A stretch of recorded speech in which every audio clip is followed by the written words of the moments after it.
When we left off, we were busy fitting out the inside of our van, including the walls, framing, a water tank, and heater.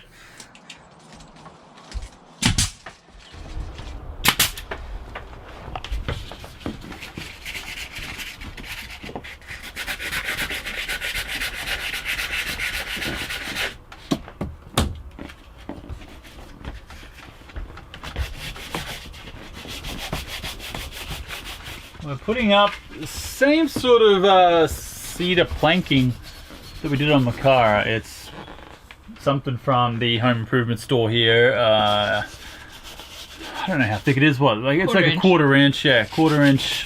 Very light. It's a cedar, tongue and groove, and it's really easy to work with. It's so light and flimsy though. It's easy to break. So getting it done is difficult. And cutting it around the lights, but other than that, it should be nice. It's easy to work with. Keeping the weight down from up top is kind of our real goal. Keeping the weight down in general in the van is a goal, but up top definitely. So this should do that job. And we're trying the nail gun, which is working to hold it, but we are going to screw it in spots just so nothing rattles loose when it's driving.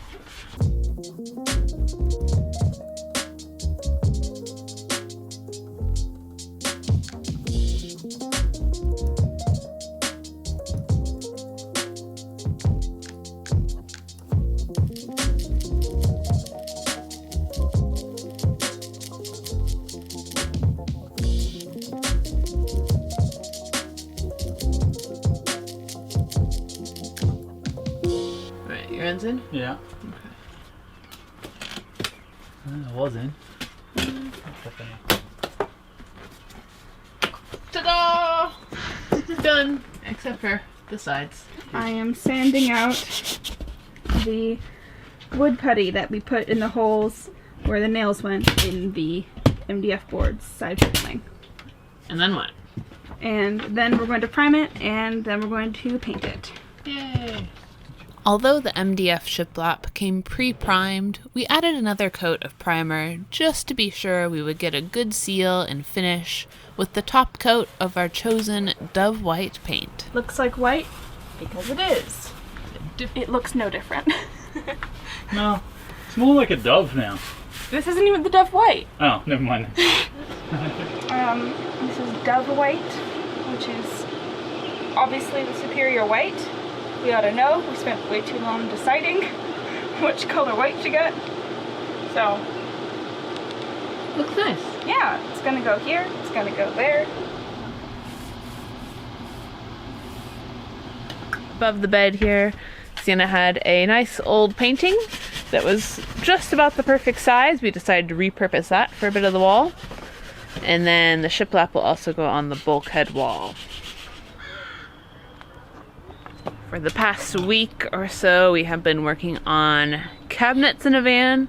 We've not done much video on this, and we are by no means very professional or very good cabinet makers. I think we've recut most pieces 2 or 3 times, so it's been a huge learning process. But we have the 2 lower cabinets for the kitchen assembled, and now we're working on upper cabinets, which are even more challenging because they are not a very square or consistent shape. I do not have much to say about this other than there's a lot of steps involved. Lots of steps. So maybe less difficult than I thought it would be. So that's probably because of all the stuff we've done over recent history. But definitely a lot of steps. So very time consuming and painstaking and very precise. Hence why we've had to make lots of readjustments and extra cuts. If you've never done any kind of cabinet making before, pretty much all of your measurements have to be dead on, otherwise it will not assemble into a nice square box that you can put like hinges and drawer slides and all that good stuff in.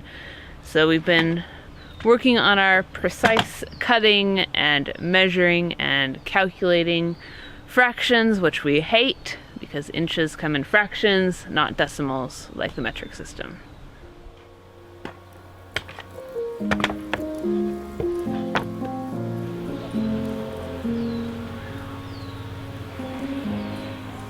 Some of the most useful tools in the cabinet making process were a square, squeeze clamps, a router, a track saw, and a good fraction calculator app to help avoid human error in calculations.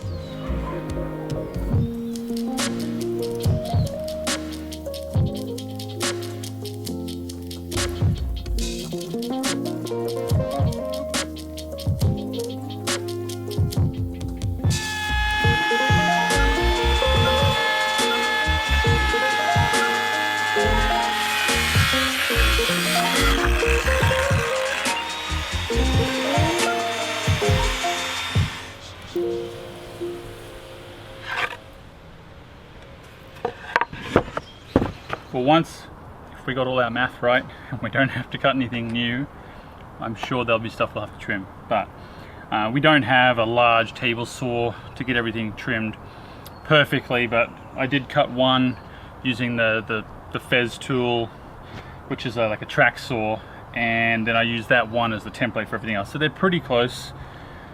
These are all our pieces cut for the upper cabinets. What you're seeing, this is the back of the van here, and it should look like this.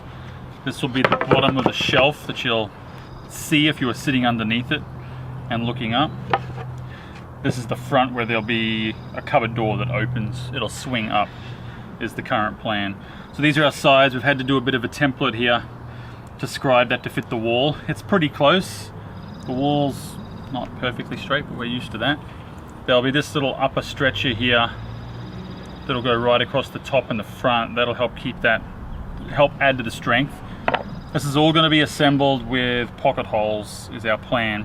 So the main ones are here. There's these about 2-inch stretchers that'll be for the top, and then there'll also be one back here so that we can support but also can screw in. We have a cross beam across the top of the van that could hopefully screw into in most places, as well as up here, as well as the back. But because this is going to be multiple cabinets together, we'll have another one right beside it here. And we're going to have to figure out a way to alternate those pocket holes. You've only got 2 inches to work with. If we're going to pocket hole into one here, we're not going to have room to pocket hole into the other one. So we're going to try and either maybe stagger this backwards and forwards a hair, or stagger the pocket holes. There's very little room. I don't know if there'll be enough meat to do that from both sides, but so there'll be one of these back here, there'll be one at the top. Obviously that's not long enough, they'll all go inside, and then the larger one here will be at the back, and again that'll be for structural. That'll also be to stop anything sliding off the back of the shelf. That'll give us about a width of, we're going to have a 3/4 inch face frame on here, so that'll give us a total width I think of 11.75, 11 3/4 is what we're going for the depth. It'll be a little bit shorter based on this, obviously. So this is 19/32, so take that off.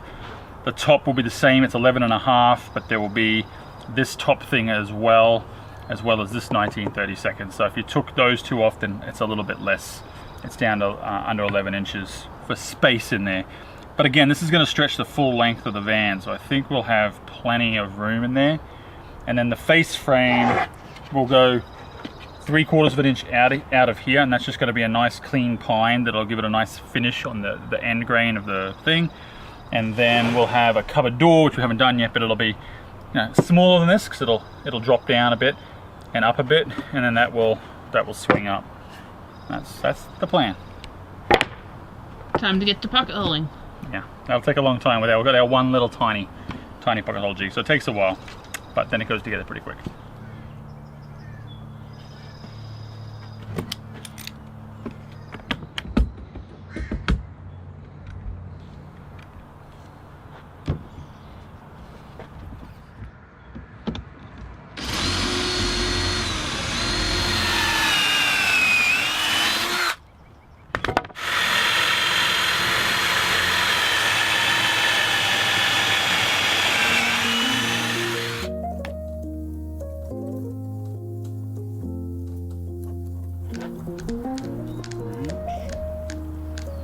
How many pocket holes did you drill? Too many. I don't know. There's about 2, 4, 6, 8, 10, 12, So it's about 18 for each one of these, and I think we've got 6 of them. So whatever that math is, I don't feel like doing that math right now. Check this out. I'm gonna get this in.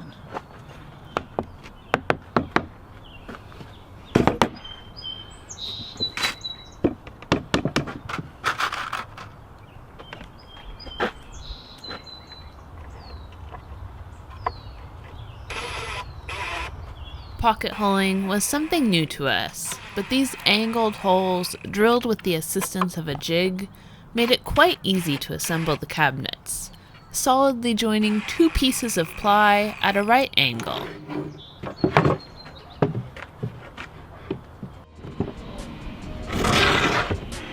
It was a long, tedious job, but after lots of hours of hard work, our cabinets began to take shape and come together, really making the van start to feel complete, and we couldn't wait to see it all together as a finished product.